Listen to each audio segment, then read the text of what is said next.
The eastern wing held no mercy, no sunlight, and no hope.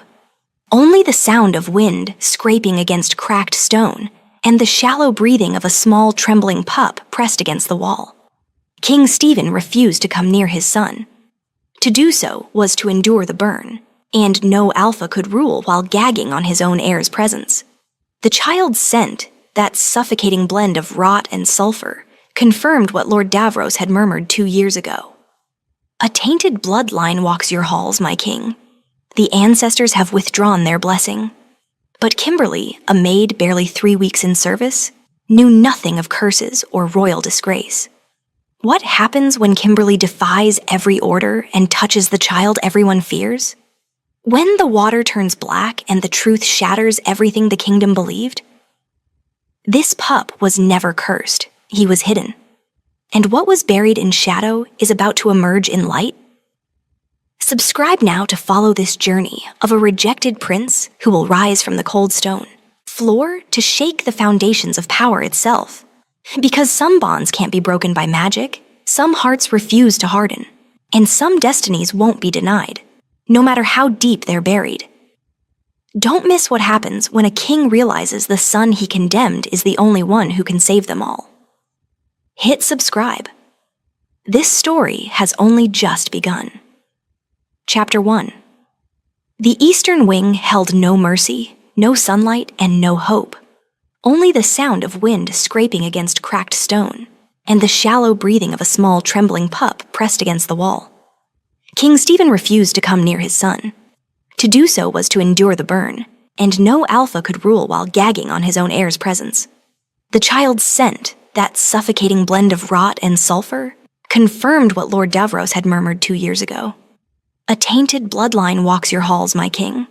The ancestors have withdrawn their blessing." But Kimberly, a maid barely 3 weeks in service, knew nothing of curses or royal disgrace. The pup had learned to make himself smaller. When footsteps echoed down the corridor, he pressed his matted fur against the cold stone until his ribs ached. When voices rose beyond the iron-banded door, he held his breath and counted the cracks in the ceiling. 147. He knew them all by heart now, the way other children knew lullabies. No one touched him. The servants who brought his meager meals, stale bread, water gone gray in the clay bowl, would shove the tray through the gap beneath the door and flee before the scent could cling to their clothes. He'd heard them whispering once, their words seeping through the wood like poison. The king should have drowned it at birth. Would have been a mercy. He didn't know what mercy meant, but he understood drowning. It was what happened when you couldn't breathe anymore, when the world pressed down and wouldn't let you up. His 3rd birthday was 17 days away. He'd overheard the guards discussing it during their night watch, their voices low and crude. The dead forest, they called it. A place where wolves went to die, where the trees grew so thick that sunlight never reached the ground and the soil drank blood like water. King Stephen had signed the decree himself, his hand steady as he marked the parchment with the royal seal. The cursed one will be returned to the wild on the dawn of his 3rd year. Let the forest claim what the kingdom cannot bear. The pup didn't understand why his father hated him. He'd tried so hard to be good, to be quiet, to take up less space. He'd tried holding his breath until his lungs screamed, thinking maybe the bad smell would go away if he just stopped breathing it out. It never worked.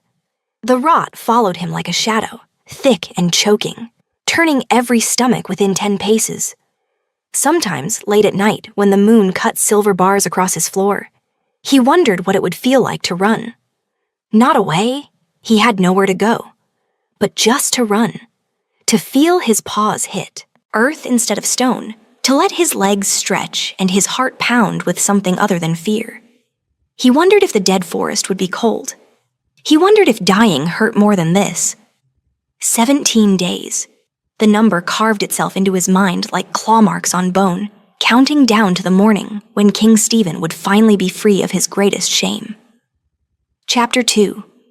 The storm arrived with the dusk, rolling across the Crimson Fang Kingdom like a predator stalking prey. Rain hammered the castle walls with such fury that even the throne room's fires guttered and hissed. In the eastern wing, the pup lifted his head at the first crack of thunder, his small body already trembling. Alara arrived with Tam just after the evening bells. The pup heard their laughter before he saw them, sharp and brittle as breaking glass.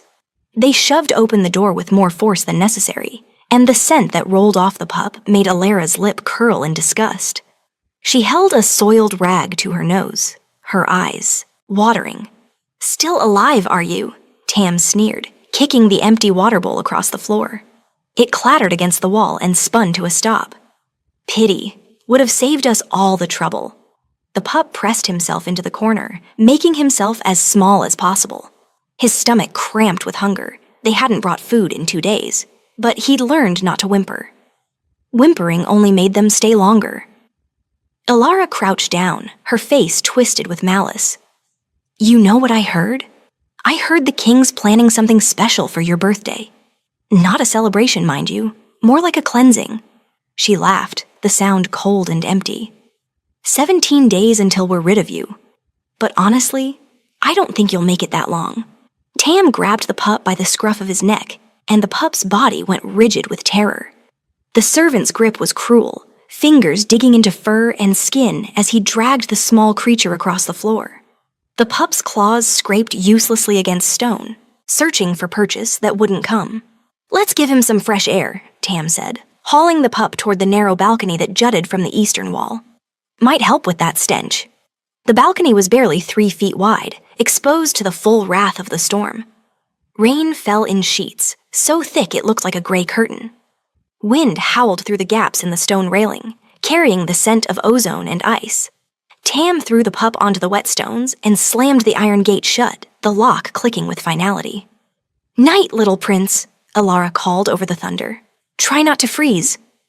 Their laughter faded as they retreated into the warmth of the castle, leaving the pup alone in the screaming dark.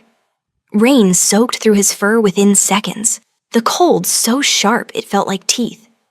He tried to huddle against the wall where the overhang offered a sliver of protection, but water poured from the gutters above, drenching him over and over. Lightning split the sky, illuminating his small form for just a moment. A trembling shadow curled tight, ribs showing through matted fur, eyes squeezed shut against the storm. His body shook so violently he couldn't tell where the shivering ended, and the fear began. The pup didn't know if he'd survive until morning.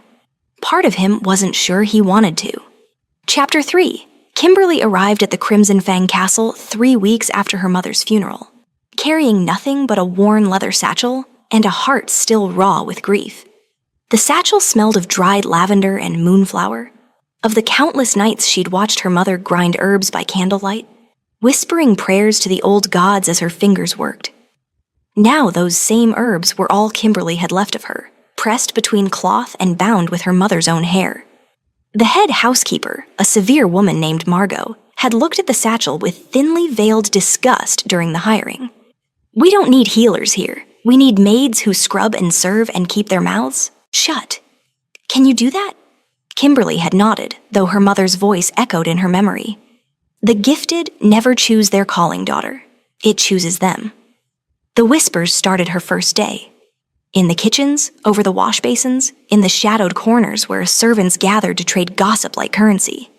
Always the same words, spoken in hushed tones that somehow made them louder. The cursed prince, the tainted one, the rot in the royal bloodline. "Don't go near the eastern wing," a cook named Petra warned, her flour-dusted hands pausing over the dough. "That's where they keep it, the king's shame." "It?" Kimberly had asked, her stomach turning. Petra leaned closer, her voice dropping to barely a whisper. "The sun. 2 years old and already marked by darkness. They say his scent alone can turn your stomach inside out, make you retch until there's nothing left. The king won't even look at him. Come his 3rd birthday, they're taking him to the dead forest." Kimberly's chest tightened. "They're going to abandon a child?" "It's not a child," Tam interjected from across the kitchen, his eyes hard. "It's cursed. Some things are better off dead." That night, Kimberly couldn't sleep. She lay in the cramped servants' quarters, listening to the rain hammer against the roof, and felt something pulling at her ribs like a fishhook.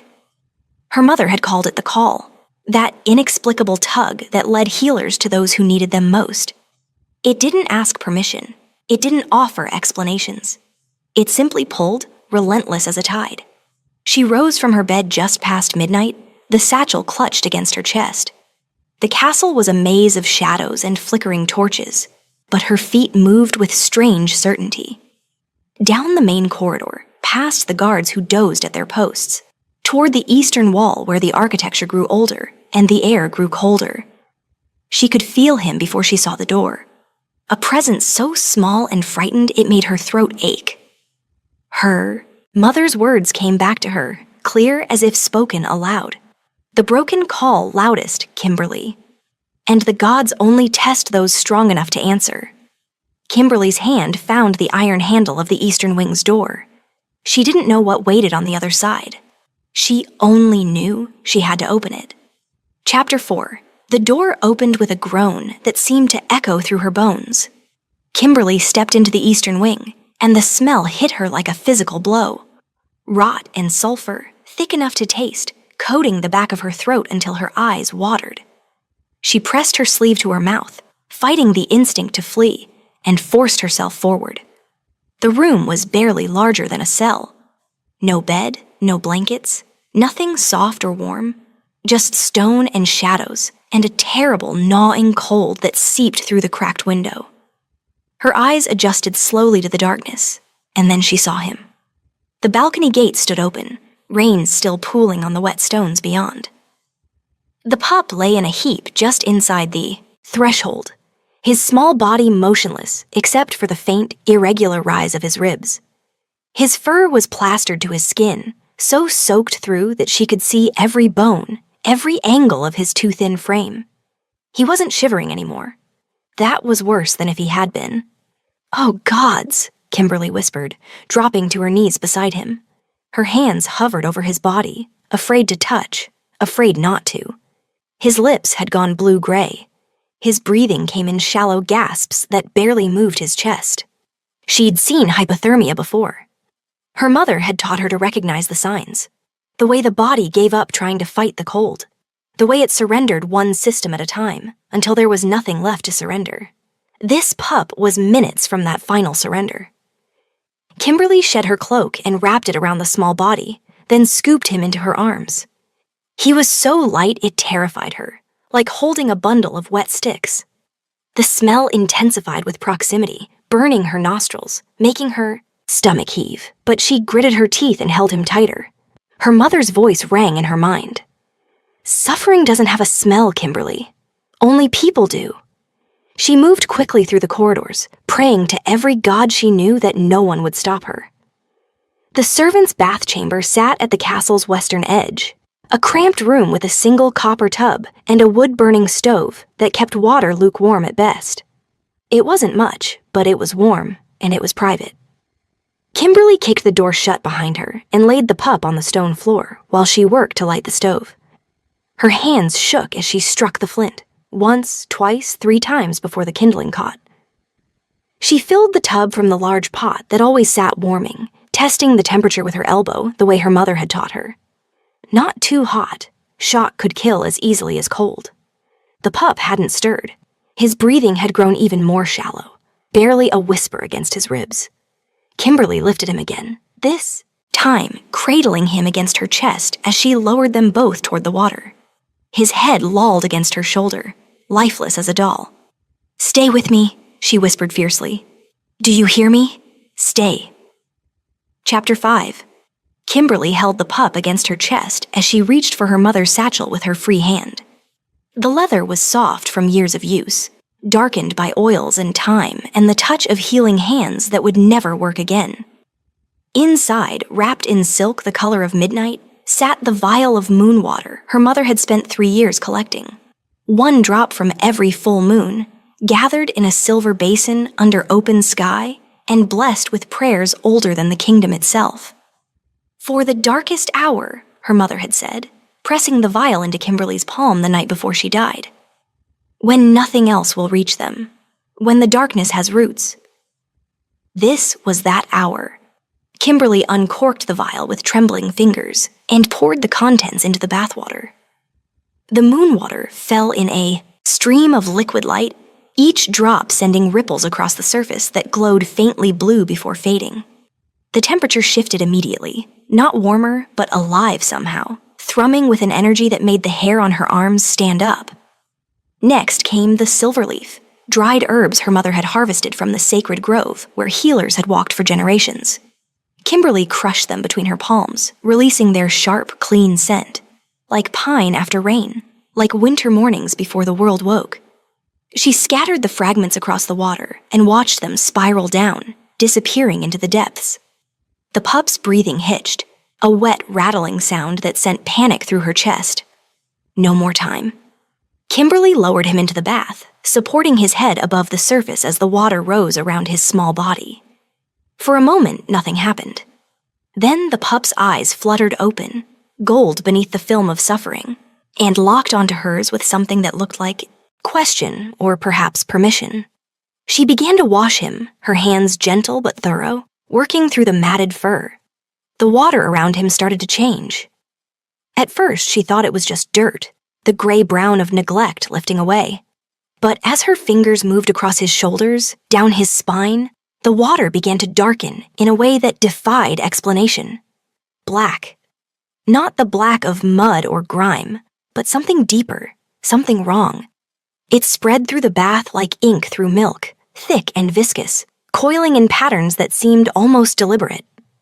The smell shifted too, no longer rot and sulfur, but something ancient and furious, like a scream given physical form. The air in the chamber grew heavy, oppressive. The flames in the stove flickered and dimmed as if something were consuming the light itself. Kimberly's breath came shorter, her lungs working harder to pull oxygen from air that suddenly felt thin. The pup's body began to glow beneath her hands, a faint golden, luminescence pulsing just beneath his skin. The black water swirled faster now, gathering around him in a vortex, and Kimberly felt it then, the presence of something breaking, shattering like chains made of shadow. "What were they hiding?" she whispered, her voice barely audible over the growing hum that filled the room. Chapter 6. The breaking came all at once. The black water exploded upward in a surge of midnight liquid that splashed against the walls, the ceiling, everywhere except on Kimberly and the pup. It hung suspended in the air for one impossible moment, droplets frozen mid-flight like dark stars. And then it shattered. The sound was deafening, glass and thunder and the scream of something ancient finally dying. Golden light erupted from the pup's small body, so bright Kimberly had to shield her eyes, so pure it seemed to burn away the shadows that clung to every corner of the chamber. The transformation was instantaneous. The matted, dull fur that had looked like old. Straw began to shift, color bleeding through like dawn breaking over snow. Silver, bright as moonlight on water, rippled across his coat in waves. Then came the gold, streaks of it threading through the silver like veins of precious metal through stone, concentrating along his spine and the tips of his ears. His body filled out before her eyes, ribs disappearing beneath healthy muscle, his frame expanding from skeletal to strong. His eyes opened fully, and Kimberly's breath caught in her throat. Molten amber, burning with an intelligence and power that no 2-year-old should possess. They fixed on her with recognition, with gratitude, with something that felt like destiny clicking into place. Then the scent hit. It rolled out of the bath chamber like a tidal wave, crashing through corridors and seeping under doors, unstoppable as fate itself. Wild jasmine and thunderstorms, ancient cedar and the electric charge before lightning strikes, the first rain after drought and the last, breath before dawn. It was intoxicating and terrifying, and utterly, undeniably dominant. The scent of a celestial alpha, the rarest bloodline, the one born to unite kingdoms and bend wills without a single word spoken. Throughout the castle, wolves collapsed. In the throne room, King Stephen was reviewing documents when his knees buckled. He hit the stone floor with a cry of shock, his body moving without his permission, his head bowing toward the western wing as instinct older than thought took control. Around him, his advisors fell like dominoes, their wolves recognizing a power that made their own seem like candle flames before the sun. In the kitchens, Petra dropped the bread she was kneading. In the guards' quarters, warriors who had fought in a dozen battles found themselves prostrate, foreheads pressed to cold stone. Even in the eastern wing, where Alara and Tam had been making their rounds, both servants crashed to their knees, terror and confusion warring on their faces as their wolves howled in submission to something they couldn't see but could feel in every fiber of their being. The entire Crimson Fang castle bowed to a prince they had called cursed. A prince who was now rising from the water in Kimberly's trembling arms, golden light still dancing across his silver and gold fur, his eyes meeting hers with a wisdom that made her heart ache. "Who are you?" she whispered. Chapter 7. King Stephen crashed through the bath chamber door with the full force of his rage, guards flanking him on either side. He'd felt the scent rip through the castle like a blade, felt his body betray him with submission he'd never shown to any wolf alive, and his fury at the humiliation burned hotter than any fire. Someone would pay for this magic, this trick, this insult to his authority. "Seize her," he roared, his voice still powerful, even as his knees trembled with the effort of standing. "That maid has—" The words died in his throat. The scent hit him full force at close range, and this time his body didn't just bow, it shattered. His knees slammed into stone with a crack that sent pain shooting up his thighs. His head dropped forward, neck bending under the weight of instinct that would not be denied. Around him, his guards collapsed like puppets with cut strings, their weapons clattering uselessly to the floor. But worse than the physical submission were the visions. They came in a flood, brutal and merciless, playing behind his eyes with perfect clarity. He saw Lord Davros in the Queen's chambers 2 years ago, saw the advisor's fingers uncork a vial of something dark and viscous, saw him pour it into the Queen's evening tea while she slept, watched him whisper words in a language that made the air itself recoil. The poison worked slowly, severing the bond between mother and child, making her too weak to fight, too confused to question. Then came the nursery. Stephen watched himself cradling his newborn son, saw the moment Davros had requested, to bless the infant. He saw the advisor's hands move over the pup's small body, saw shadows pour from his fingertips like oil, seeping into fur and skin and bone. The shadow veil, woven with hatred and fear, designed to hide, to corrupt, to make a celestial alpha appear as something cursed and broken. The vision shifted again. Davros in his private study, speaking to someone in the shadows. The celestial bloodline cannot be allowed to awaken. They unite kingdoms, bend the powerful to their will. If the boy realizes what he is, we lose everything. Better he dies in the forest, unmourned and unknown. Stephen's heart cracked down the middle. Every moment of the past 2 years replayed in his mind. Every time he'd turned away from his son's cries. Every order he'd given to keep the boy isolated. Every signature he'd placed on documents that sealed the child's fate. He'd been so certain the pup was cursed, so convinced that the foul scent meant divine rejection. He'd never questioned it, never thought to look deeper. He'd condemned his own son to death because he'd been too proud, too easily manipulated, too blind to see the truth. "My son," Stephen whispered, his voice breaking. Tears streamed down his face, hot and shameful. "Gods forgive me, my son." Across the chamber, the pup stood in Kimberly's arms, silver and gold fur gleaming in the lamplight, amber eyes fixed on his father with an expression that held no hatred. Only sorrow, only understanding. And somehow, that made it so much worse. Chapter 8. They dragged Lord Davros into the throne room in chains, though the iron seemed unnecessary. The advisor's face had gone gray the moment the celestial alpha's scent reached him, his hands trembling so violently the shackles rattled with each step. The court had assembled in unprecedented numbers.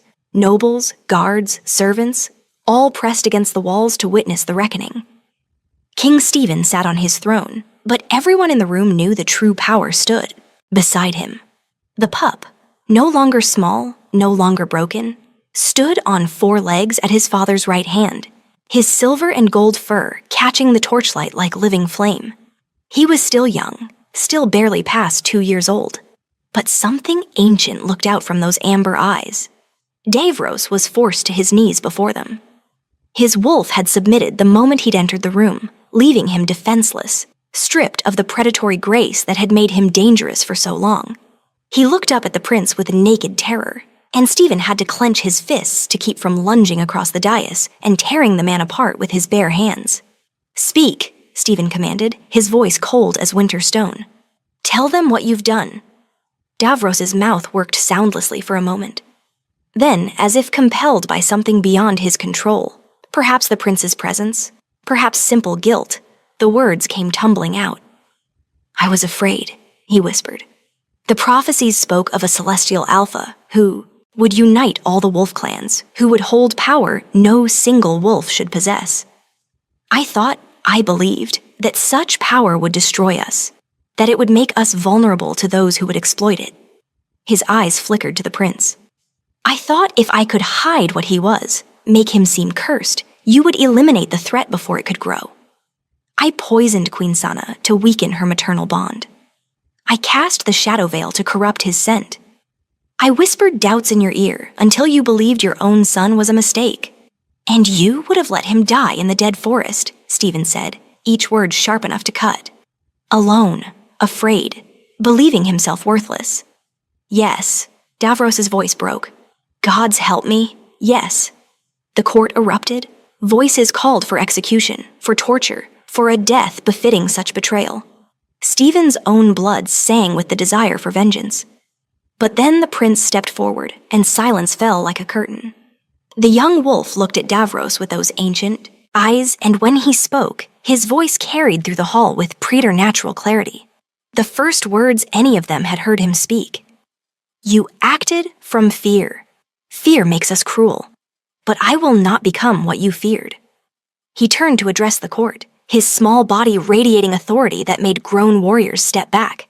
"Davros will be exiled beyond our borders. He will carry nothing but the weight of what he's done. If he returns, justice will find him. But I will not begin my life by taking another's." Stephen stared at his son, his heart breaking and mending simultaneously. "You show him mercy?" The prince met his father's eyes. "I show us all mercy. Darkness answered with darkness only breeds more night." Chapter 9. The queen consort's chambers had been shrouded in twilight for 2 years, curtains drawn against light that seemed to cause her pain, air thick with the smell of sickness and slow decay. Stephen carried his son through the doorway, Kimberly following close behind, and felt his throat tighten at the sight of his mate. Sana lay against the pillows like a ghost of herself, her once vibrant features hollowed out by poison that had worked its way through her system, drop by drop. Her eyes were closed, her breathing shallow, and Stephen had stopped hoping she would ever truly wake. The healers had done what they could, but Davros's poison had roots deeper than medicine could reach. The prince wriggled in Stephen's arms, a soft whine escaping his throat. Stephen set him down gently, and the young wolf padded across the floor to his mother's bedside. He placed one small paw on her hand, and golden light began to emanate from the point of contact. It spread like dawn breaking, creeping up Sana's arm, across her chest, illuminating the poison's damage in threads of sickly green before burning it away. Her body arched slightly, a gasp escaping her lips, and then her eyes flew open, clear and bright and aware for the first time in 2 years. "My son," she whispered, her hand moving to cup his face. Tears streamed down her cheeks as she took in his silver and gold fur, his amber eyes, the unmistakable aura of power that surrounded him. "My beautiful son. I knew you. Even through the fog, I knew you." Stephen knelt beside the bed, and for the first time since the shadow veil had been cast, his family was whole. Sana's hand found his. The prince pressed between them, and the weight that had crushed Stephen's chest for 2 years finally lifted. They stayed like that, breathing together, a family remade. The moment shattered with the sound of running footsteps. A messenger burst through the door, his face pale with fear, his clothes spattered with mud from hard riding. "Your Majesty," he gasped, dropping to one knee. The southern villages, Millbrook, Ashford, Greentree, all gone silent. No response to any messenger. The scouts who investigated found them empty. Not destroyed. Just empty. Like everyone vanished mid-step. Stephen's blood ran cold. He'd heard whispers of the Void Serpent, an ancient entity that consumed not flesh, but essence, leaving behind hollow shells and silent towns. He'd thought them legend, stories to frighten children. But the look in the messenger's eyes told him otherwise. The prince padded to the window, standing on his hind legs to peer out at the southern horizon. Dark clouds gathered there, roiling and unnatural, moving against the wind. He turned back to his parents, and Stephen saw no fear in those amber eyes. Only determination. "I was hidden for a reason," the prince said quietly. "Davros feared what I might become. Perhaps he was right to fear, but not for the reasons he thought." Stephen moved to stand beside his son, Sana rising weakly to join them. "Then we face it together." The prince nodded, his gaze fixed on the gathering darkness. The protector his bloodline had destined him to be was awakening. And the Void Serpent would learn what it meant to threaten a Celestial Alpha's kingdom.